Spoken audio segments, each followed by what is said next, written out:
Сайн байцгаана уу хүндэт үзэгчдээ та бүхэнд ороо минь төргийн микрофоны ар шууд ярилцлага эхлэхэд бэлэн болсон байна. За энэ удаагийн дугаард улсын хурлын гишүүн Бат Найрамдал хүрэлцэн ирээд байна. За сайн байна уу? За ороо минь төргийн. За хоёулаа одоо нээлттэй манай нэвтрүүлэг шууд явж байгааг та сайн анзаарсан баг. Тэгэхээр хоёулаа илэн талангүй чөлөөтэй шууд ярина гэсэн үг. Мэдээж та бүхэн ярьж байгаа бүх зүйл шууд гарнаа л гэж ойлгох хэрэгтэй. За хамгийн ихний асуудал ер нь хоёулаа зөв хүмүүсийн анхаарал татчих асуудлаас эхлээд эхэлчихье гэж би бодлоо. Хоёулаа дараа ч асуудал ярина. Оюу толгойн сонсол. За улсын хурлаас хянан шалгах төрөөр байгуулсан. Энэ бол улсын хурлаас байгуулсан. За хүн дуудаад ирэхгүй бол ер нь ямар хариуцлагатай байдгийг. Одоо ирэхгүй гэдэг хүмүүс нь сошиалоор бүр мэдэгдээд нь шүү дээ. Зарим нэг хүндэр дээд алмжуулалттай хүмүүс. Дээрээс нь би одоо оюу толгойгийнхны чи өөрснөө ирэхгүй гээд байна гэж одоо дуулах юм. Тэгэхээр ч одоо энэ Монгол улсын засгийн газар улсын хуралд төрийг хүндэтгэхгүй байхад ямар хариуцлагатай байдгийг. Нэрэхгүй бол ямар аргамж авах. Ингээд ихтгэх байлаа. За тэгэл байх уу. За үзэгчдээ бас энэ орой мэндийг хүргэе. За тэгэхээр хоёр зүйл байгаа юм л да. За улсын хурлын хянан шалгах төр хороо оюу толгой асуудал дээр за 2025 оны 7 сарын 2-нд байгуулагдсан. За энэ 5 сарын хугацаанд бол хянан шалгах төр хороо 12 удаа хуралдсан байна. Тэгэхээр одоо хуралдаан болгон дээрээ нэгсэндээ бид нэр оюу толгойтой холбоотой тий одоо мэдээлэл шаардлагатай гэж үтсэн одоо төрийн байгууллагууд аж ахуй нэгжүүдийг бүгднгийн дуудаж танилцуулга хийлгэж асуулт асууж одоо үг хэлж байгаа. За 10 20 орчим төрийн байгууллагууд болон оюу толгойтой бидний асуудалтай холбоотой байгууллагуудыг дуудаж асуулт асуусан байна. За энэ 12 хуралдахад бол ганцхан ирээгүй байгууллага бол оюу толгой компани байсан. Өөрөө байна. Тэгэхээр Монгол улсын 34% эзэмшдэг. За мөн одоо Монгол улсад үйл ажиллагаа явуулдаг бүртгэлтэй оюу толгой компани удирдлагыг дуудаад өөрсдийнхөө явж байгаа одоо энэ асуудлаа ярилцаач хаяа те нээлттэй бид бүхэнд танилцуулга мэдээлэл хийгээч гэж 5 удаа бид нэр албан цагаа явуулсан олон нийтийн хурал дээр нээлттэй зарласан. Тэгээд харамсалтай нь бол тавуулан дээр нь ямар нэгэн шалтгаан гаргаж одоо ирээгүй. За зарим шалтгааны албан тодорч явуулсан аюулгүй байдалтай холбоотой. Одоо парламентын ордонд бид нар ч одоо хурлаа зохион байгуулж байгаа шүү дээ. Тэгэхээр одоо манай ажилчдын аюулгүй байдал гэдэг янз бүрийн шалтгаан хилээд одоо ер нь бол ирээгүй. Тэгэхээр яг улсын хурл за тэр дундаа улсын хурлын одоо хяналтын хамгийн өндөр механизм бол өөрөө хянан шалгах төр хороо байдаг. Тэгэхээр хянан шалгах төр хороо улсын хурл нь дуудаж яхад бол одоо ямар ч байгууллага бай ялангуяа тэр дундаа төрийн эзэмшил компаниг гүйцэтгэх удирдлага ард түмний өмчийг хэрхэн захиран зарцуулж байгаа талаараа ард түмний төлөөлөл болсон парламентэд тэр дундаа хянан шалгах ажиллагаа явуулж байгаа төр хороонд бол бүгд ирж танилцуулга хийх үүрэгтэй. Хуулиар үүрэгтэй. Парламентыг үл хүндэтгэж ирэхгүй байна гэдэг бол өөрөө бас хууль зөрчиж байгаа хэлбэр юм аа. Энийг бол мэдээж бүгдээрээ мэдчихсэн. Тэгэхээр яг одоо 35 жилийн одоо Монгол улсын парламентын түүхэнд 5 удаа дуудахад ирэхгүй байсан өөр тохиолдол одоо би байсныг бол мэдэхгүй юм байна.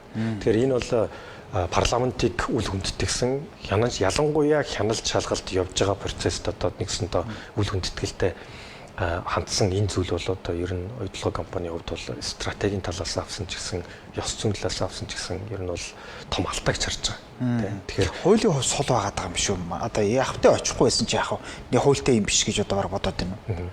Гэхдээ магадгүй тийм энэ чинь бас зөрчлийн хуулиар зүгээр нэг торгоод өнгөрөхтэй тийм кейсүүд бас байгаа юм л та. Тэгэхээр магадгүй хуулийн хувьд одоо торгуу шийтгэл нь өндөр биш учраас тийм одоо үл тоож очихгүй мэдээлэл өгөхгүй байх нь бол илүү ашигтай хөлбөр байсан болол гэж бодож байгаа юм л да. Гэхдээ энд яг өнөөдөр хэлгээд бид нэр одоо тэр одоо хин нэг ирэхэд те гүтгэж харлуулад муулаад ингэхгээгүй шүү дээ. Бид нэр зүгээр оюут бүх одоо үйл ажиллагаагаа нээлттэй явуулж ард түмнийг бас мэдгэрхээр нь хангаж те. За оюу толгой компани өөрсдөө ирээд өөрсдийнхөө өнцгөөс те одоо бидний одоо асуудал гэж ярьж байгаа зүйл төр илүү тодруулах хийгээд өөрсдийнхөө өнцгөөс тайлбарлах те бүрэн одоо ирэх нь бол энэ хянан шалгах төрөний хурлаар ингээд байсан. Тэгээ харамсалтай ингээд ирсэнгүй. За одоо хянан шалгах төр хороо дараагийн 7 хоногийн 1-ээс эхлээд сонсголын ажиллагаагаа эхлэх гэж байна. Тэгэхээр дараагийн 7 хоног буюу 12 сарын 8-ны 1-р өдөр, 10-ны 3-р өдөр, 12-ны 5-р өдөр бүтэн өдөр хянан шалгах төр хорооны сонсгол болно. Энэ бол хянан шалгах төр хорооны одоо үйл ажиллагааны цог цэлбэрийн нэгэн хэсэг нь. Бид нар хуулийнхаа дагуу энийг заавал хийх ёстой. За энэ сонсгол дээр бол бид нар одоо нотлох баримт цуглуулах хүрээнд нотлох баримт дээр үндэслээд 300 орчим гэрчийг бол дуудсан байгаа. За тэгэхээр одоо бас саний асуултанд хариулахад одоо гэрчээр дуудагдсан этгээд бас сонсгол дээр одоо та ирэлж байна л да ирэхгүй гэл янз бүрээр тайлбарлаж байна гэдэг хуулийн хариуцлага бий юу гэдэг. Хуулийн хариуцлага байлгүй яг маш тодорхой зааж өгсөн байдаг. Улсын хурлын хянан шалгах хянаш шалгалтын тухай хуулийн дээр за одоо хянаш шалгалт төр орны үйл ажиллагааг бол маш наривчилж зохицуулж өгсөн байдаг. За тэр дотор бол гэрчээр дуудагдахад гэрч ямар үүрэгтэйг нь зааж өгсөн байна. За гэрч бол хянаш шалгалт төр орны сонсголт хүрэлцэн ирж үнэн бодит зөв мэдээллийг өгөх хуулийн үүрэгтэй. Хэрвээ ямар нэгэн байдлаар те санаатаагаар ирэхгүй байх. Эсвэл худал мэдээлэл өгөхөөс гадна одоо санаатаагаар ирэхгүй байх. Эсвэл хүндэтгэн үзэх шалтгаангүйгээр ирэхгүй тохиолдолд өөрөө бас хуулийн хариуцлагатай. Зөрчлийн тухай хуулиар бас зохицуулагдана. Тэр битгийгэл ирчээд худал мэдүүлэг өгөх юм бол энэ өөрөө бүр эрүүгийн хуулийн ийм хариуцлагатай юм аа. Яг гэхдээ хуулийн хариуцлагаар нэг айлах гач юм уу сүрдүүлэх гэдэг зүйл огт ерөөсөө биш ээ. Бид нар хуулийнхаа дагуу хянаш шалгалт төр орны хурлаа сонсголоо зохион байгуулах одоо үүрэгтэй бас тийм. Үүргээ хуулийнхаа дагуу бид нар хэрэгжүүлэх болно. Энэ хянаш шалгалт төр орны сонсгол гэдэг бол нэгдүгээр ард түмнийг бас бид нар энэ процесс юу болж өнгөрсөн мэдэх хэрэг нэгдүгээр хангах зорилготой. Хоёрдугаарт илүү одоо шаардлагатай нотлох баримт цуглуулах хүрээнд гэрчээс дуудаж илүү нэмэлт асуулт те хянаш шалгалт төр орны гишүүд асууж тийм үү илүү тодруулах хийх за мөн одоо гэрч ирж өөрийнхөө өнцгөөс зөв үнэн бодит мэдээллийг өөрийн өнцгөөс ард түмний өмнө тайлбарлах бол маш том боломж ихгүй. Тийм учраас ер нь олон нийтийн дунд байгаа янз бүрийн эргэлзэгч гэсэн өөрсдөө ирээд ингээд ард түмнийхээ өмнө те бидний асуултанд хариулаад тайлах энэ том боломж юм аа. Тэгэхээр нэг бид нэр гэрч ирэхээр ширээний эсрэг тал суулгаж байгаа л нэг бал муу харагдуулаад ингэх гээд байгаа даа ерөөсөө биш шүү дээ. Тэгэхээр ерөөсөө энэ 20 жилийн хугацаанд болж өнгөрсөн маш олон процесс байна. Тэнд бид нэр хянаш шалгалт одоо хүрээ хязгаарынхаа хүрээнд хийн. Тэнд нь ирээд нэмэлтээр мэдээлэл өгөх хүрээнд ирээд ингээд одоо нэгэнтээ одоо жишээлбэл тухайн ажлын хэсэгт орж исэн бол тухайн шийдвэр гаргалтанд оролцож исэн бол ялангуяа өндөр албан тушаалтан те одоо хариуцлага хүлээгээд томоохон одоо шийдвэрийг гаргаж исэн бол ирээд одоо тэрийгэ тайлбарлаад асуултанд хариулчих хэрэгтэй. Тийм. За хоёулаа нэг асуудлыг бас мухарчаад цаашаа явахгүй л гээд. За яагаад бат найрамдал гэж те? Яагаад бат найрамдал гэж хүн оюутлогоос өгөх болов? Дээр үед бол Ганбаатар гэж хүн яваал гэдэг байсан. Оюутлогоо энэ тэрэгэл те. Одоо бол бат найрамдал гэж хүн яг яагаад оюутлоготой холбогдох болов те? Танд яг сэтэл санаа яаж ир одоо энэ чинь хардах өнцөг бас байна шүү дээ. Яагаад энэ хүн чинь орж ид яагаад ийм юм яриад байна гэдэг юм өнцөг байгаад байна л да. Тэгэхээр эндээс эхэллээ. Тийм баг. Тэгэхээр ер нь яг өнөөдрийн хянаш шалгалт төр ороо байгуулах санаа ч юм уу тийм энэ нэг генет би нэг сэдврүү орёг ч юм уу тийм ерөөс асуудал байгаагүй. Надад тийм бодолж байгаагүй. Яг 2024 оны 12 сарын 19-ний өдөр надад нэг имэйл ирсэн. 24 онд тий 24 онд гэж яг түрүү жилийн 12 сарын 19-нд миний Yahoo News-ээр ингээд Монголын талаар мэдээ гаргахаар надад өдөр болгон notification буюу имэйл ирдэг байхгүй. За тийшээ ороод үзсэн чинь Yahoo гэдэг олон улсын мэдээний вебсайтн дээр Ontre гэдэг компани оюу толгойг шүүхтэд тий арбитрийн шүүхээр ялт байгууллаа гэдэг мэдээсэн байхгүй.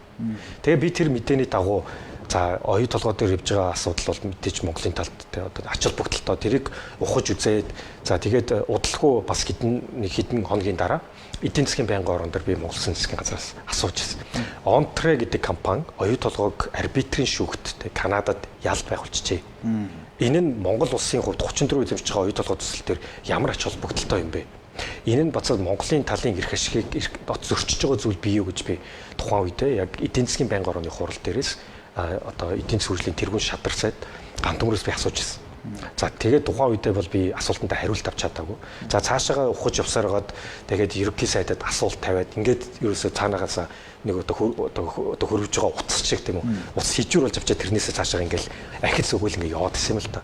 За тэрнээс би юу олж тогтоосон гэсэн чинь тэр Канадад арбитрийн шийдвэр гараад тэр оюу толгой бүлэг орд гэдэг чинь одоо ингээд нэг том орд шүү дээ тийм. Тэрүүн дээр бид нэр зөвхөн оюу толгой үйл ажиллагааг явуулаад байна гэсэн чинь оюу толгой гэдэг компаниас гадна оюу толгойн лицензийг тойроод Канадын хөрөнгө оруулалтаа Ontre гэдэг компани эзэмшилт тий бүр илүү том хоёр л ингээд лиценз байдаг юм байна. Яг оюу толгойн лицензийг ингээд тойроод эзэмшдэг тий. Тэгэхээр тэр хоёр компани хоорондоо шүүхтэлцэж явсаар байгаад хоёр компани шүүхтэлцэж явсаар байгаад ашиг хуваах 2080 гэдэг одоо бид нар яриад байна шүү дээ. 2080 гэдэг ашиг хуваах гэрээгээ албажуулаад авсан байна. Албажуулж авангуудаа яасан бэ гэхээр оюу толгой компани руу нөгөө Онтер гэдэг компани лицензээ шилжүүлэх гээд одоо ингээд үйл ажиллагаа процесс нь эхэлсэн. Бүр татварын албанд манай татвар хийдүүлэх вэ бодолт хийгээд өгөөч гэдэг. Хэрвээ энэ процесс явцсан бол тухайн үед тэр үед би тэрийг зааzaаг хайцсан бол хинч анзаарахгүй ингээд орхицсан бол өнөөдөр Онтер гэдэг компани тэр стратегийн ордод багтаж байгаа Онтер компани 2 лиценз оюу толгойд аль түрүүн шилжчихсэн. Монгол ардаас нэг үйлчлэлтүүд өстө өнгөрсөн бүр оны өнөөс одоо цоон өнгөрөх гэж болоод өнгөрөх байсан юм бэл. Тийм учраас энэ ер нь Монголын эрх ашиг энэ дэр зөрчигдөх нэ. Төрийн Монгол улсын хууль тогтоомж энэ дэр алдагдах нэ. Тэр үдгийх л улсын хурлын гишүүнүүд. Улсын хурлын бүрэн эрх даваад хоёр гадаад компани ашиг хуваах гэрээг стратеги орд дээр байгуулахны гэдэг одоо нэгсэндээ тий одоо айдас гэх юм уу эсвэл одоо би орхицсан бол магадгүй энэ эсвэлтэх болох байсан баг тийм. Тийм учраас энэ асуудлыг сөхөж гаргаж явсаар байгаа дараа нь зээлийн хүүгийн асуудал хугацаанд дуусгаж байсан тулаад энэ хоёр асуудлыг заавал шийдэх ёстой юм байна гэд. Ер нь бол би өөрөө банкир хүн шүү дээ тийм. Би ч одоо олон улсад гадаадад ингээд том одоо үндэсний дамсан корпорацууд стратегийн зөвлөгөө өгдөг банкир үл. Тэгэхээр банкир хүний мэрэгжлийн өнцгөөс харахад энэ одоо төрийн эзэмшлийг он трейдер. За хоёрдугаар тийм хугацаанд тулсан зээлийн хүүгийн асуудлыг шийдэх юм бол Монгол улсын эрх ашиг оюу толгой дээр илүү хангагдах нэ үр өгөөж тэ одоо огцом дээшлэх боломж нөхцөл байна гэж яг энэ зөвлөгөөг өгөх байсан баг.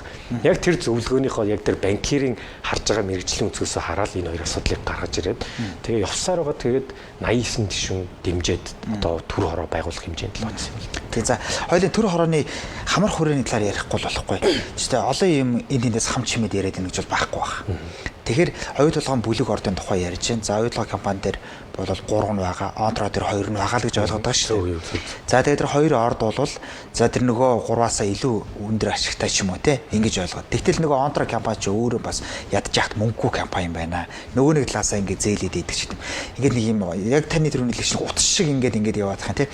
За хамрах хүрээнийхээ талаар яг айл айл асуудлыг хяналчлах төрөөр авч хэлцүү. За зөв. Тэгэхээр одоо бид нар улсын хурлын 62 дугаар тогтоолыг хяналчлах төр хороо байгуулах тогтоол дээр ч гэсэн яг хүрээ хязгаараа бол маш ойлгомжтой тогтоод. За нэгдүгüүрт бол яг тэр оюу толгой бүлэг ордод багтаж байгаа Онтрек компани эзэмшилт байгаа жаргаланд шивэ толгой гэсэн 2 лиценз дээр төрийн эзэмшлийг тогтоох талаар авсан арга хэмжээнд төр хяналт шалгалт хийх. Тэгэхээр нэгсэндээ яг Онтрек дээр төрийн эзэмшлийн талаар одоо яг юу болсон юм бэ? За энэ талаар одоо хяналт шалгалт хийя. За хоёрдугаар сэдв бол зээлийн хүүтэй холбоотой. За оюу толгой төсөл одоо хүртэлтэй одоо энэ том нүсэр том дэлхийн хэмжээний төсөл хэрэгжээд те 16 жилийн турш явсаар байгаад одоо л нэг 70 дуурхан бүтээн байгуулалт өнөөдрийг хүрээ дуусгаж те 100% гүйцэтгэлтэй болоод дуусгаж. За энэ хүрээндээ 20 орчим тэрбум долларын зээлээр санхүүцсэн. Тэр 20 тэрбум долларын 12 тэрбум доллар нь одоо хувь нийлэгчийн зээл гэж ярьж байгаа. Маш энгийнээр хэлэх юм бол оюу толгойн толгой компани Rio Tinto-гоос оюу толгой зээлсэн зээл байгаа. Энэ зээлийн хүн өнөөдөр 11% хүүтэй зээл 11% төлж байгаа тийм. Тэгэхээр энэ 11% маань өнөөдрийн одоо оюу толгой компанид бол олон улсын жишгээс мэдэгдэхүйц өндөр байна. Энийг олон улсын жишг рүү нийцүүлж буулгаач. Энэ буулгах эрх нь Монголын талд бол хувь нийлэгчийн гэрээгийн 11.3-ын йод гэрээн дээрээ 2 тал 7 жил тутам энэ хүүгийг дахин хилцээд авч үзээд буулгах боломж нь тэр гэрээгээр болгосон эрхээ хэрэгжүүлээд энэ зүйлийн хүүг олон улсын жишг рүү авчиж буулгаач гэж. Тэгэхээр энэ хоёр асуудлыг бид нэр хяналчлах төр орны хоёр үндсэн сэдв болгож бол авсан баг. Тэгэхээр хяналчлах төр орны сонсголч гэсэн энэ хоёр сэдвийн хүрээнд илүү цаашаа гүнзгий наривчилж орж те шинжээчийн дүгнэлтийг бас танилцуулнаа. Нэмэлт гэрчээс тодруулах авах ийм л үйл процесс явах юм. Тэр их сонир санагдаад байдаг. Жишээ нь 2009 онд оюутлогын гэрээг байгуулагдаж байгаа тийм үү? Яагаад тэр Онтрогийн талаар манайх гэрээч гэдэг юм уу те ядаж тэр үг яриаг энэ хүртэл яагаад ашиглаагүй те яагаад зөвхөн тэр 34% гээр одоо тэгвэл эргээд яг оюутлогын гэрээ гэж байгуулсан шиг Онтротой хахад ийм гэрээ тусна л байгуулж ил та тийм үү тусна ингээ явъя л та гэдэг нэг ийм л ард түмний санаа байгаад байгаа шүү дээ. Гэтэл яагаад тэр үед энэ тухай яриаг юм бэ гэдэг нь асуу. Яг зөв. Яг та яг одоо гол асуудлыг асууж байна л да. Тэгэхээр одоо бид нар нэгсэндээ 2000 9 он биш шүү. Ер нь оюун толгойн асуудлыг ярихад бүр 2006 оноос авч үзэх хэрэгтэй юм байна. Бид нэр Баярын засгийн газар анхны гэрээг 2009 онд байгуулсан гэдэг үггүй.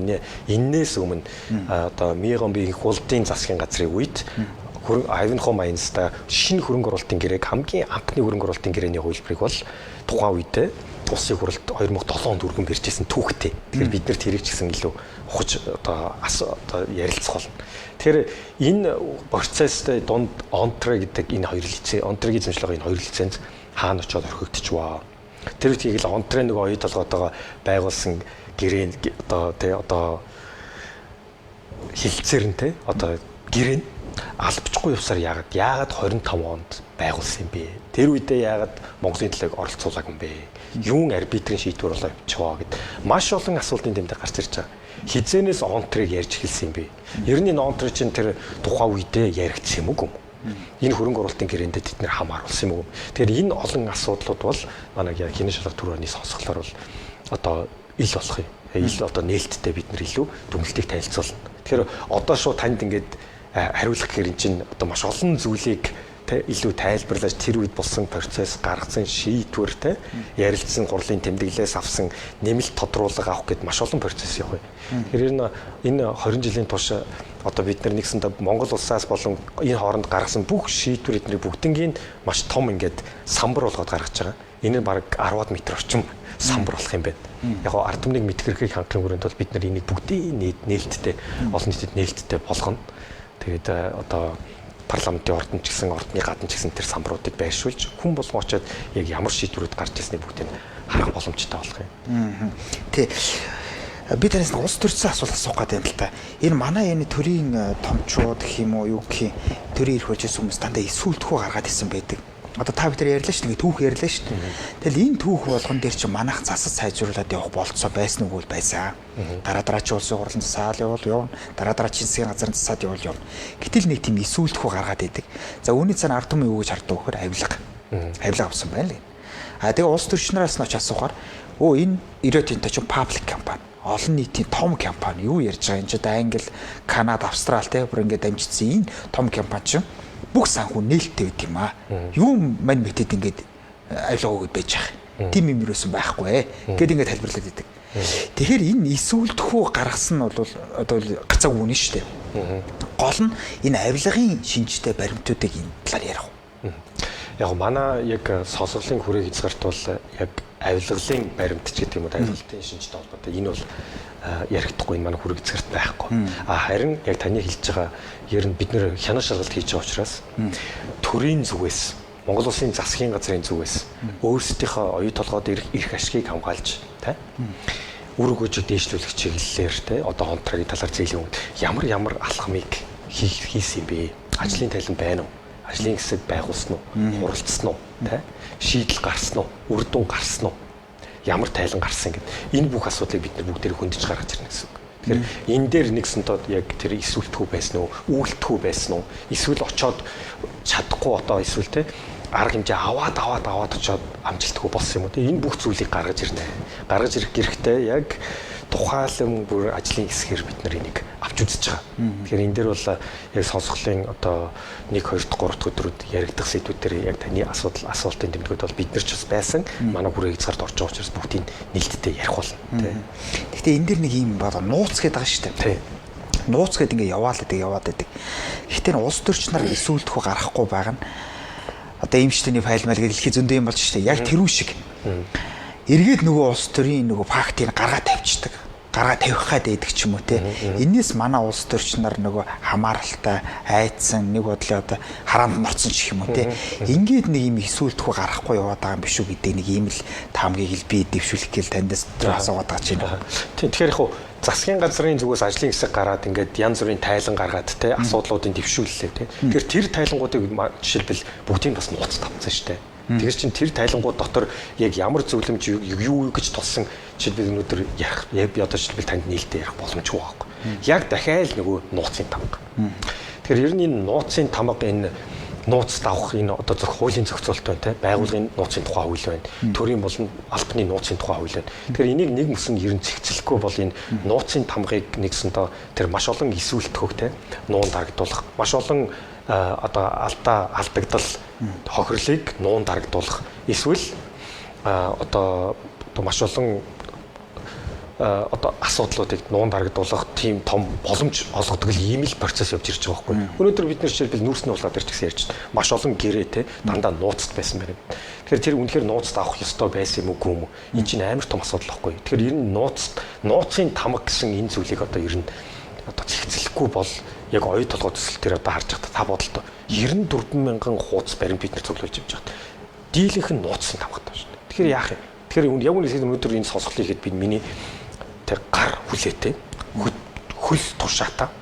Гэхдээ би арт түмний мэтгэрхээр хангах гал нэг ингээд тэг баг гадаа хас 30 гмин градустай хүүтэн байсан ч гэсэн нэмгэн дэлтэйгаараа сонсгол гэж байна. Ийм яг энэ өнөөдрийн бидний бодит амьдрал байгаа байхгүй. Тэр олон бичиг баримтыг нууцд авах шаардлага байсан уу? Ер нь дийлэнхийн нууцд авах ямар ч үндэслэл шаардлага байхгүй. Тэр үдгийг л хугацаанд дуусаад нууцаас гарах цаг нь болцсон байхад нууцаасаа гаргаагүй өнөдр байж л шүү дээ. Тэгэхээр энийг ер нь зэгцлэхгүй бол оюу толгой гэлтэхгүй маш олон төслүүдээ энэ арт түмний мэтгэрэг ноцтой зөрчиж байгаа шүү дээ.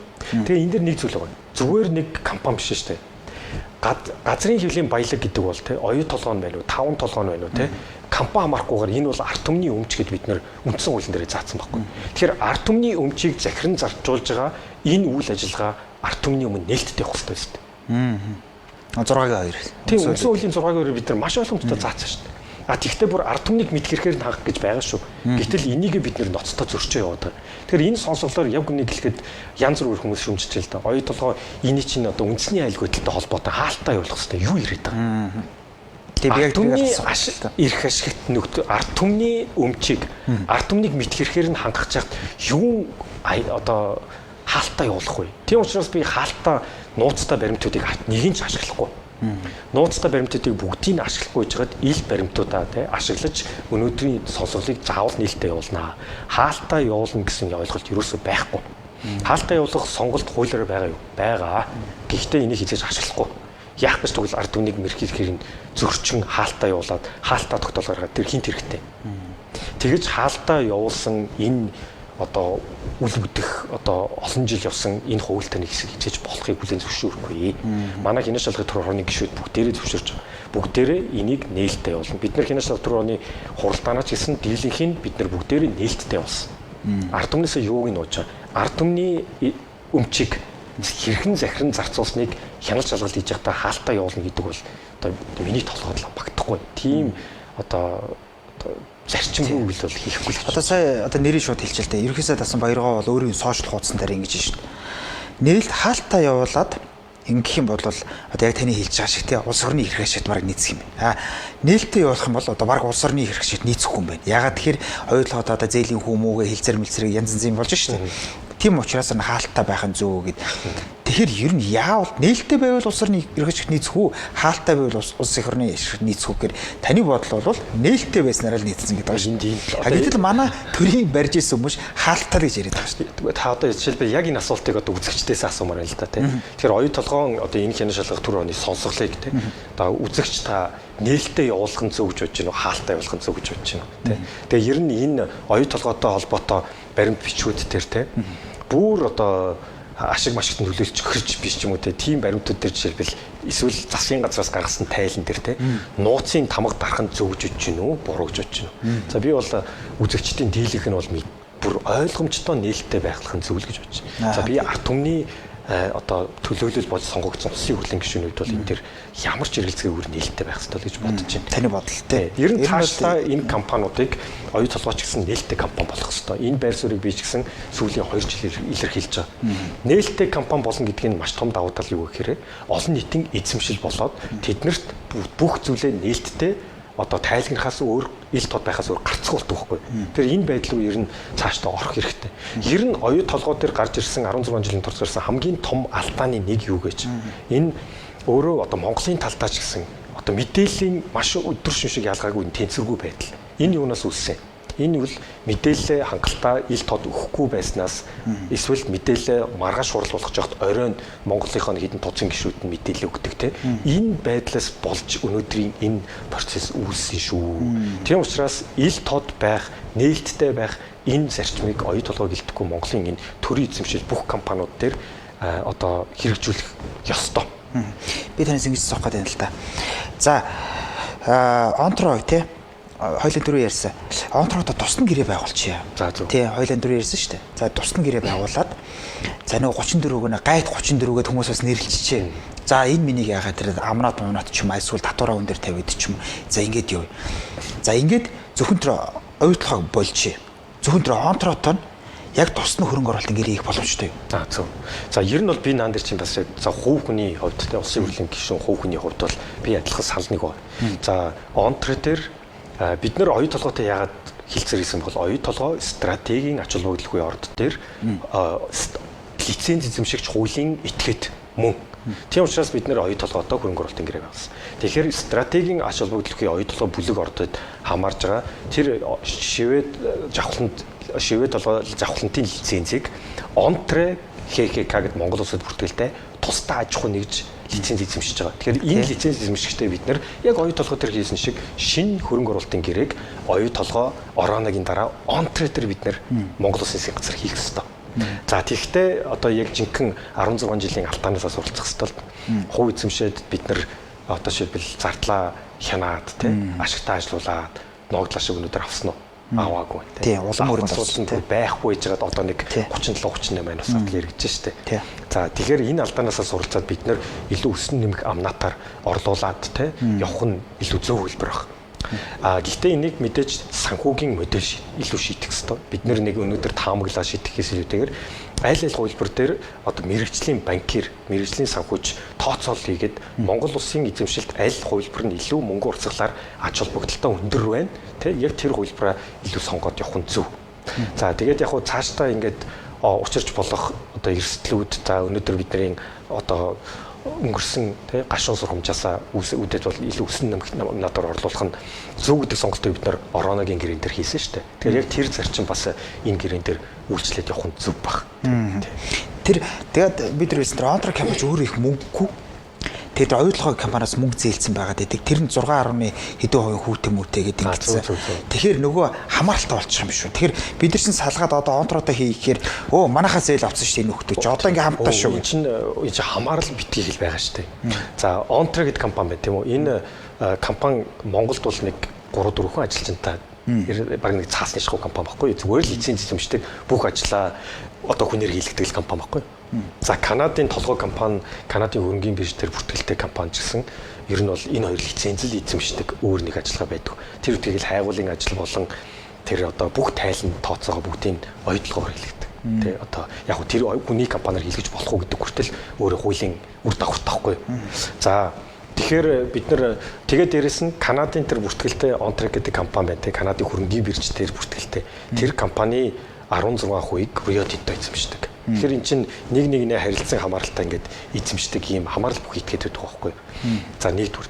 За хоёрдугаарт буцаад бид нэр одоо онтре маань те өөрөө бас яг таглаа мөнгөгүй учраас гэдэг. Яг адилхан мөнгөгүй учраас өөр дээр гарсан бүх зардлаа оюутлогоос зээлүүлэхэд авчдаг. Тэр зээлийн хүн 6.7 байхгүй. Канадын бодлогын хүү прайм дээр нэмхэн 2 буюу яг өнөөдрийн зах зээлийн хашаар бол 6.7. Тэгэхээр нэг оюу толгой төсөл дээр адилхан зардал гаргаад онтрогийн хасах одоо хамаарал хэсэгт нь 6.7% хүүтэй зээлчээд тэгээ бус нөгөө Rio Tinto болохоор 11%-аар аваад идэх чинь нэг гараараа 6.7 нөгөө гараараа 11. Яг эн чинь өөрөө шударгуу яг олон улсын зарчмыг үл үгүй байхгүй. Олон улсын зарчим маш ойлгомжтой байдаг байхгүй. Чиний бүр OECD-гийн одоо бүр заавар олон улсын заавар гэдэг шүү дээ. Тэгэхээр тэр юу гэдэг вэ гэхээр эдгээр чинь 3 дахь одоо arm's length буюу те сунгасан гэрийн зарчим гэж мэргэжлийг илэрхийлдэг. Энэ юу гэсэн үг гэхээр 3 дахь этгээтэй ойролцоо байх хэрэгтэй байхгүй. Тэгэхээр 6.7-оор өгжүүлж байгаа бол ийшээ гэсэн 6.7 байх хэрэгтэй шүү дээ. Энэ чинь энгийн зарчим шүү дээ, тий. Тэгэхээр энэ бол ингээд үйлчлэх ёстой маа. За тэгээд дээрэс нь тэр 11% гэдэг тий одоо тэгштэглэрээ бол энэ софер гэдэг бодлогын хүү дээр олон улсын бодлогын хүү дээр нэмхэн 6.5%. За энэ хүү бол бүр анх тий төсөл эхэлж яхад төслийн эрсдэл яг хамгийн өндөр байна тийм үү. Яг төслийн эрсдэл хамгийн өндөр байхад байсан л нөгөө хүү чинь одоо 70 бүтээн байгуулалт дуусаад төслийн гүйцэтгэл нь 100% болж байгаа. яг л адилхан тэгштэглэр бодоод байгаа байхгүй юу. Энд чинь одоо та хаан банкнаас одоо дөнгөж бизнес эхлэх чинь гэж зээл авах танд мэдээж өндөр хүүтэй зээл болгоно доо. А буцаад одоо бизнес нь тогтворж аваад ашигтай ажиллаад эхэлж яхад яг уу яг тэр анх тэр ямар ч одоо бизнес эхлээгүй юм хүүгээс мэдээж баг хүүтэй авна сте. Энэ чинь бизнесийн энгийн зарчим те. Тэр энэ зарчим чинь энэ дээр үйлчлэхгүй яваад байна. Энэ зарчмыг ойлгоход тэр энгийн бизнесийн зарчмыг үйлчлүүлээ чи. Энэ хүүг нь олон улсын жишээ рүү аваач чи.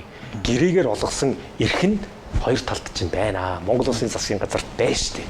Гэрээн дээр маш ойлгомжтой. 7 жил тутам энэ хүүг дахин авч хилцээд хоёр талын зөвшөлдслөөд бууруулж болно гэж байна штэ. Тэгэхээр энэ гэрээгээ ашиглахгүй байна гэдэг бол жинхэнэ эсвэлтэх байхгүй. Тэ?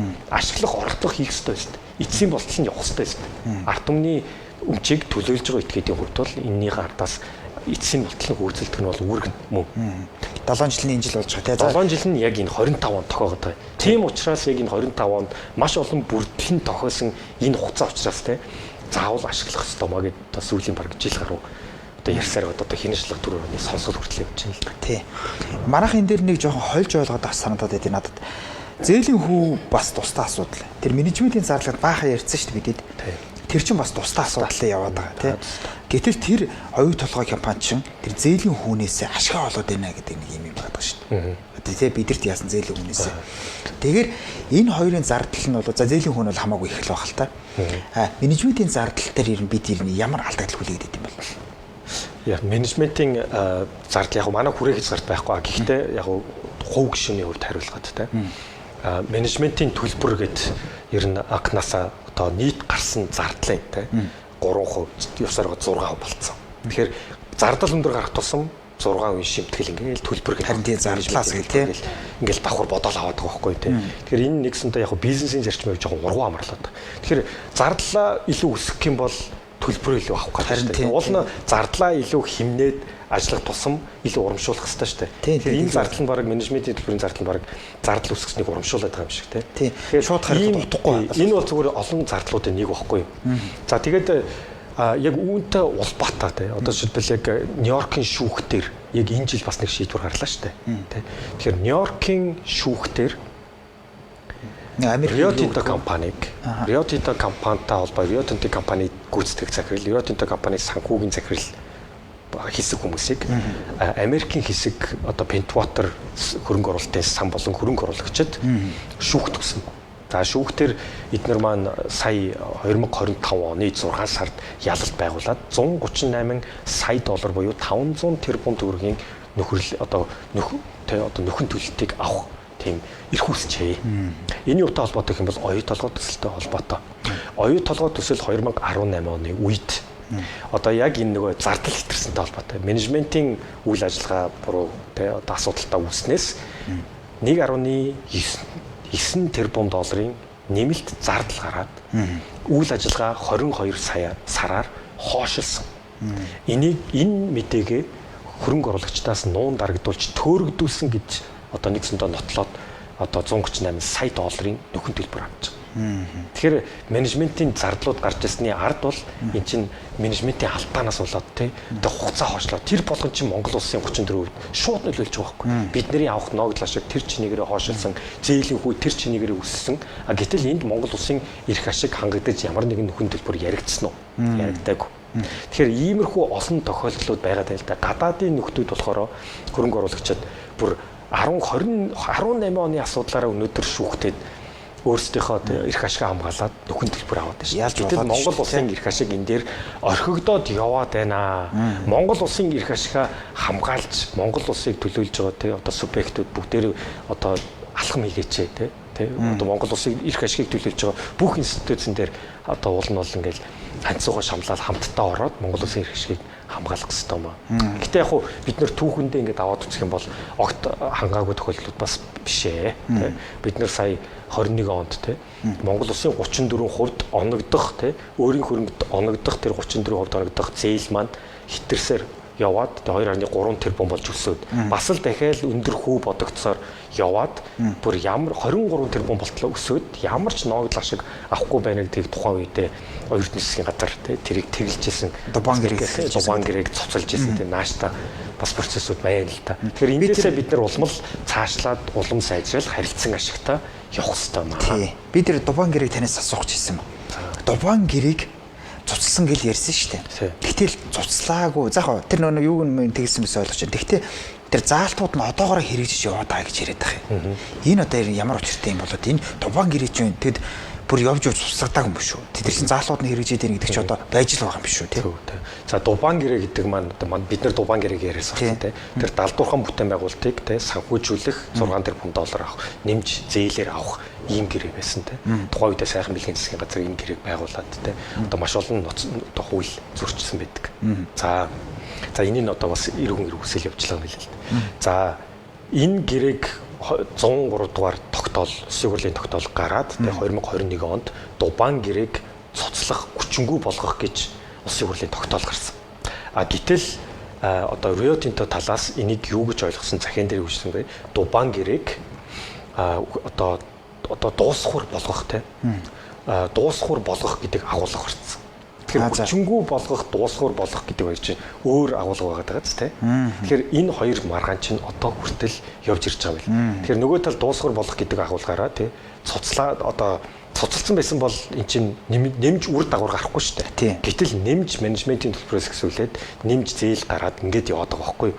Тэгэхээр энэ хоёр чинь одоо хүртэл маргаантаа хэвэр байгаа юм бэл. Тэр заалтууд нь яваад байгаа тий. Зөв хоёр талын хоёр өөр ойлголт тий хоёр хуулийн хоёр өөр үр дагавар яваад шүү дээ. Тэгэхээр энэ одоо хүртэл нэг мөсөн шийдэгдээгүй асуудал хэвэр байна. За энэ бол бас сонсголоор бас одоо шинжээчийн дүгнэлтээр бас гарч ирэх зүйлээ нэг байна. Гарч илүү дэлгэрэнгүй ярина гэсэн. Тий. Одоо тэгэхээр яг сонсгол бол 1 дахь 3 дахь 5 дахь өдөр ингээ болно гэх тий. Тэгэд энэ том асуудал одоо 2009 он гээл одоо 2005 2004 оноос хойш ярьлаа. За хүрээ хязгаараад хотооцсон. За тэрийг л ойлгож байна. Гэхдээ энэ том асуудлыг зөвхөн 3 өдөрт яриад яана гэхээр хэдий хүрээ хязгаараад хотооцсон ч гэсэн хангалтгүй санагдаад байгаа юм. Би нэвтрүүлэг эхлэхээс өмнө танд ярьжсэн те. Ядаж 4 дахь мөрөгдөхт ингээд сунгаад те нэг юу яаж болд юм уу гэ те. Тэгэхээр та бүхний хүлээлт тэр нь яг юу вэ? Асуудлаа хамжих болов те. Дээрэс нь хамгийн гол нь ард түмний мэд хэрэгээр хангах гэдэг шүү дээ. Тэр үүрэг зорилго биелэгдэх болов гэдэг шүү. Тий. Тэгэхээр яг бид нар өөрсдөө бас тооцоолж үзсэн л дээ. Тэгэхээр ямар ч байсан 1 дахь 3 дахь 5 дахь өдөртөө бүхэл бүтэн 3 өдөр тэгээд өглөө 9-өөс орой 6 болтол ямар ч байсан ингээд бүх асуудлуудаа дэвшүүлээд тэгээд нэмэлт гэрчээр ингээд багтаагаал явна. За одоо энэ одоо чуулган маань 12 сарын 28 ингээд хаагдах юм байна. Тэгэхээр бид нар чинь энэ сонсоглоо дуусгаад нэгдсэн тайлангаа эцэслээд хянаш шалгах төр орны хурлаараа батлуулаад нэгдсэн чуулгандаа улсын хурл дүргэн бариад нэгдсэн чуулгангаар хилцэх ёстой. Хилцээд улсын хурлын тогтоол ингээд гарч эзлэгдэх ёстой. Тэгэхээр энэ хуулийн хугацаанд бид нар багтах ёстой. Тэгэхээр бид нар багтаагаал хийнэ. Тэгээд дахиад бид нарт дахиад нэг ахсчил байгаад нэмэлт материал зөвлөлөө ингээл явуудах юм бол энэ үрээ дуусахгүй процесс байхгүй. Тэгэхээр хизээж төгс төгөлтөр дуусахгүй процесс ингээд явна гэж байхгүй. Тэгэхээр бид нар хуулийн олгосон 6 сарын хугацаанд бүх зүйлээ багтаагаал одоо явна гэж бодож байгаа. Тийм учраас одоо 300 гаруй гэрчжсэн ер нь бол бүгдээрээ ирэхгүй нь ойлгомжтой тийм. Тэгэхээр ирсэн гэрчүүдийнхээ хүрээнд бид нар цаг хугацаанд асуудлаа шийдээл дүгнэлтэд танилцуулаад явна тийм. Тэр 300 гаруй одоо гэрч дээрэс нэг байгууллага дээр гэж тусцаа юу одоо ингээд байгууллага гэрч нэтрэ гэсэн яг нарийн чивснээр том гард юм. Яг байгуулгаар нь уу тийм байгуулгаар нь гэдэг ч юм уу. Тэг яг бид ангилж үтсэн л та. Ангилж үтсэн. Тэгэхээр яг 300 ер нь албан тушаалаар нь жоохон ангилж үтсэн л та. Тэгэхэд бол тэр 300 гаруй гэрч дотор бол за үе үеийн бол 3 ерөнхийлөгч багтжсэн. За үе үеийн 7 ерөнхий сайд, за 25 засгийн газрын үе үеийн гишүүд, за 40 гаруй улсын хурлын гишүүд, за мөн одоо ашигт малтмал газрын төсний газраас ихсүүлээд маш олон төрийн байгууллагуудын тухайн үедээ шийдвэр гаргалтанд оролцож исэн, гар үсэг зурж исэн, ажлын хэсэгт оролцож исэн албан хаагчид нийтдээ багтж байна гэсэн үг. За дээрээс нь мэдээж оюу толгой Rio Tinto, за мөн хөндлөнгийн шинжээчд, за мөн одоо тэр Америкийн одоо Pentwater-аас ихсүүлээд те одоо хөрөнгө оруулагчдын бас төлөөллөөр бас дуудсан байна. За мөн одоо оюу толгой дотор ч гэсэн одоо шүглүүлээж те одоо Америкийн шүүхтэр материал өгсөн шүүхийн материал гэрчээр оролцсон хүмүүсийг бас дуудсан байна. За хоёлаа онтор руу ирээд оръё. За онтрол гэд яриад байна шүү дээ. Хичнээн хэмжээний нөөцтэй юм тийм үү? Хэдэн жил ашиглах юм те. Монголын талд ямар өөр өгөөж өгөх юм те. Нөгөө хөдрийн агуулмж нөгөө янз янзын юмнууд хэрэг байгаа те. Энэ талаар нь хэлэх. Тэгэхээр энэ одоо газрын доорх биет маань те одоо оюу толгойн бүлэг ордын энэ газрын доорх хөдрийн биет маань үнэхээр дэлхийд тусгүй биет шүү дээ. За 1000-аас 1200 метрийн гүнд бол те маш том одоо тухайн үед зураг л байдаг шүү дээ. Америкийн одоо Нью-Йоркийн Манхэттен арлын те одоо хэмжээнд бараг дүүцгүүц маш том хөдрийн биет гэх газрын дор. За тэр газрын дор байгаа хөдрийн биетийн нэг тийм одоо сүүл хэсэг гэх юм уу те. Сүүл хэсэг нь яг тэр одоо лиценз чи хуваагдлаа гэл ингээл зүгээр нэг ингээл хил хязгаар тогтоож ингээл хуваацсан байгаа шүү дээ. Яг тэр сүүл хэсэг нь одоо тэр онтрегийн эзэмшил лиценз дээр ингээд хамаарат байгаа байхгүй юу? Газрын дор нэг л бит байгаа шүү дээ. Тэрний нэг сүүл хэсэг нь. За толгой хэсэг нь хэрүүгээ гэд орд нөгөө одоо яг онтрегийн талбай дээр дийлэнх нь хамаарч байгаа. Тэгэхээр энэ онтрегийн талбай дээр оюу толгой бүлэг ордын нийт геологийн нөөцийн ресурс гэж англиар хэлдэг. Геологийн нөөцийн 32 орчим хувь нь бол онтрегийн талбай дээр эзэмшил талбай дээр хамаарч байна гэсэн үг. За тэр алтны бол бүр 41% хамаардаг гэсэн үг. За зэсийн 24 орчим хувь хамаардаг. За одоо тэгэхээр яг үхээр одоо ингээд газар доорх тэр 76 бүтээн байгуулалт ороод ингээд доогуур ингээд тэр чинь холборлолт явагдаж штэ. За тэрний яг одоо олборлолтын панел 0 гэж үүдэг. Панел нөгөөсөө нэг рүүгээ ингээд одоо явна шүү дээ. Одоо хойд зүг рүүгээ явж байгаа те. Тэр хэсэг нь яг онтрегийн талбай дээр ингээд тулж очсон байгаа байхгүй юу? Яг одоо тий. Онтрегийн талбай руу ороход бэлэн. За тэгэхээр шууд цаашаага онтрегийн талбай руу ороод ингээд олборлолт ороод тэр үтгийх л малталт нь орцсон. Нэг олборлолтоос өмнөх газар ухаж малталт хийндэ. Тэр нь аль түрүү ингээд орцсон байгаа байхгүй юу?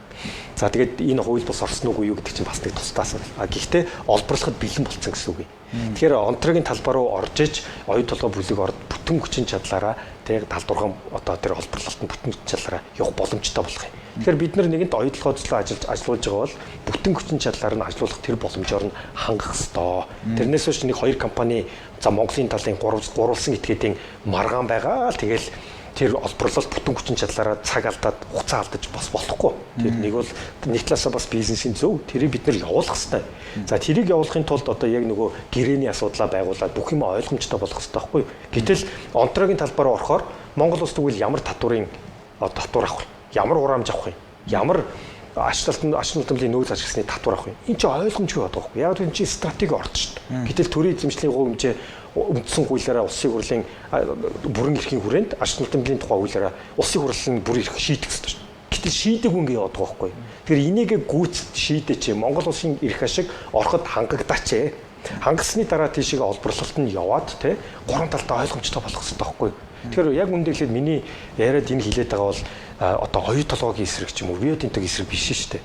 Энэ явж ирж байгаа олон жил шийдэгдэг үе маргааныг нэг мөсөн шийдээд Монгол улсын харилцан ашигтай хувилбарыг нь гаргаж ирээд Монгол улсын эрх ашигыг хангасан зүйл рүү орооч. Тэгээд олборлолт нь бүтэн хүчин чадлаараа явах тэр боломжийн дээр цаг хугацаа битээ алдаач. Цаг хугацаа алдах тусам оюу толгойч алдна, Монголын талч алдна, Рио Тинточ алдах байхгүй. Тэгэхээр энийг л хийгээч гэдэг байхгүй.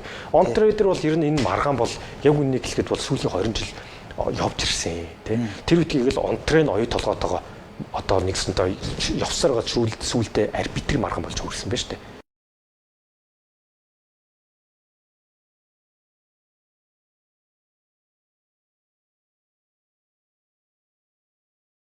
Байгаагаар бол одоо онтрейдер шинэ хөрөнгө оруулалтын гэрээ байгуулагдаад маш ойлгомжтой болох хэрэгтэй байна. Монгол улс за онтрейдерүүд одоо малталд ороход те олборлолд ороход за ийм үс нэмэх амнат авна. Тэ? Монгол энэ төр хувь эзэмших юм уу? За ямар татвар хураамж ногдуулах юм те. Энийг маш ойлгомжтой болгоод гэрээгээр зохицуулах хэрэгтэй. За энэ нь бол үндсэн том зургаараа бол үндсэн хуулийн 6-гийн 2 биелэх хэрэгтэй. Нэгэнтээ стратегийн орд бол үндсэн хуулиар бичсэн шүү дээ. Монгол улсад нийт өгөөжийн дийлэнх нь очих ёстой. Энэ үндсэн хуулийг хэрэгжүүлэх ёстой. Монгол улсын хууль тогтоомжоор л явна шүү дээ. Монгол улсын үндсэн хууль хин хамаарахгүйгээр Монгол улсад үйл ажиллагаа явуулж байгаа бол үндсэн хууль биелэх ёстой. Энийг үндсэн хууль биелэх одоо энэ үргийг бол бас одоо засгийн газар улсын хурл нь өөрсдөө энэ дээр идэвхтэй оролцож энэ үргийг хангах ёстой. Тэр 34%-ыг манайх эзэмшихгүй байх болцоотой юу? Ер нь яг шинэ юу? Хуулиар энэ гаргалсан бэлэн байгаа шүү дээ. Ашигт матамлын хуулийн 5-5-д стратегийн ашиг холбогдлохын орд бол те одоо улсын хурлын бүрэн эрхийн хүрээнд 8.1-7 дээр бас заасан байгаа. 34% одоо тэр компани 34% эзэмших эсвэл амнаатаар орлуулж болно гэд нээлттэй байгаа байхгүй. Хуулиар бол бүгд нээлттэй. Тэгэхээр энэ бол зүгээр засгийн газар хэлэлцээрт ороод тий одоо лицензэмжтэй хэлэлцээрт ороод 34 орлуулаад амнаатаар орлуулаад тусгай амнаатаар хэдээр орлуулахыг яаж тооцох юм те. Энийг ойлгомжтой болгоод шинэ хөрөнгө оруулалтын гэрээг улсын хурлаар эцэслэн шийдвэрлэл ингээл явах бүрэн боломж нь байна.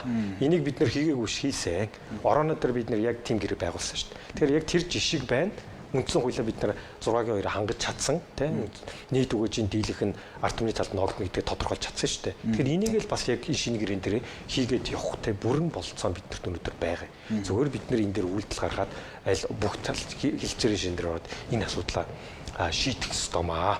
За тэгээд онтрегийн талбай дээр байгаа тэр одоо тэр газрын доорх биеттэй тэр жилс алтны агуулга нь хамгийн гол нь өндөр ихгүй. Бусад талбайнуудаас хамгийн өндөр. Тэгэхээр онтрээ рүү орсноороо тий оюу толгойд ч гэсэн илүү ашигтай байхгүй тий өндөр одоо та бодоо сая 9 сард тий энэ 2025 оны 9 сард Канадын Northern Miner гэдэг дэлхийн уулуурхаан одоо мэдээ гардаг сэтгүүл дээр дэлхийн топ 20 одоо зэсийн тий хайгуулын төслийн үр дүнгээр топ 20 хайгуулын үр дүнг чагсаасан байна. Тэрний нэгд ямар компани хайгуулын үр дүн гарсан гэж онтраа дээр явж байгаа хайгуул үр дүнгээрээ дэлхийд нэгж чагсаж байгаа юм. Тэгэхээр юу гэсэн үг вэ гэхээр онтрээ дээр хайгуул хийсэн чинь одоо зэсийн тэр агуулгантай дэлхийн хэмжээнд өндөр гарч ин сайн гарч ин цаашлаад энэ дээр бүр илүү нөөцн те эдийн засгийн үйлдвэрлэлийн нөөц рүү шилжих те илүү зэрэглэл сайжрах боломж нөхцөл цаашаага байна тэлээд явах боломж магадгүй байна те тийм учраас энийг цаашаага тэр боломжийг бид нэр ашиглах ёстой нэгэнтээ маш их зардал гаргаад даалдуурхаан тэр бүтээн байгуулалт яваад те олборлт хийж байгаа бол бид нэр илүү сайн нөөцөө олборлож эдийн засгийн үр ашигтай байх сорчлохгүй байх үүргийг бүгдээрээ л үрэл явах хэрэгтэй. Тэгэхээр энэ болцсон нөхцлөөр бид нар хангах хэрэгтэй. Энэ дээр хамгийн гол нь Монгол улсын эрх ашиг одоо хуулийнхаа тогтоомжийнхоо дагуу үндсэн хуулийнхаа дагуу хангагдах хэрэгтэй гэсэн зарчмыг татж байна. 2000 за би нэг 2009 оноор ярих гээд яг ингээд оюу толгойн гэрээ ингээд байгуулагдах үед манайхаа за одоо ингээд энэ Иротитой компанитай одоо ингээд гэрээ байгуулагдаж байна гэдэг германуудаас өвлгөө авсан гэж би дуулаад тэгээ германууд болохоор үгүй одоо та нар одоо ингээд боловсон хүчинч байхгүй тэгээл наадуулч ингээд янз янзын залмиг зөхөөгоод ингээд зүгээр зарч тэгээ 30 тэрбум доллар тэ ингээд зарч 20 тэрбум доллар ч юм уу мөнгөний бэлий авчихал та гэд тэрм шиг энэ онтрогийн юг нэрэн зарчих ч юм уу тэ арай өөр хувилбараар шийдэх болцоотой байдаг болов тэр янз бүрийн хөлбөр байж болно шүү дээ. Тэр одоо та зархаас эсвэл хувь эзэмших, эсвэл амнаатаар орлуулах гэдэг. Тэр энэ бүх хөлбөр одоо ер нь бол засгийн газарт нээлттэй шүү дээ. Тэгэхээр засгийн газар одоо энэ бүх хөлбөрүүдийг те авч үзэл тэрнээсээ Монгол улсад хамгийн бүрөөгөөжтэй ашигтай хөлбөр юу вэ? Алдаанаасаа суралцаад ямар илүү шин Монгол улсад илүү те одоо үндсэн хууль тогтоомжийн нийлүүлсэн хөлбөрөнд тэрийг л оруулаад те. Тэгэхээр бүх хөлбөр бол ер нь хууль тогтоомжийн хүрээнд нээлттэй байгаа шүү дээ. Тэгэхээр энэ дээрээ бид нар одоо яг бид нар ч сайн суралцаал явж байна л та те. Тэгэхээр одоо энэ гэрээ байгуулагдах юм бол 3 дахь Монгол улсын одоо шинэ хөрөнгө оруулалтын гэрээ байгуулагдана гэсэн.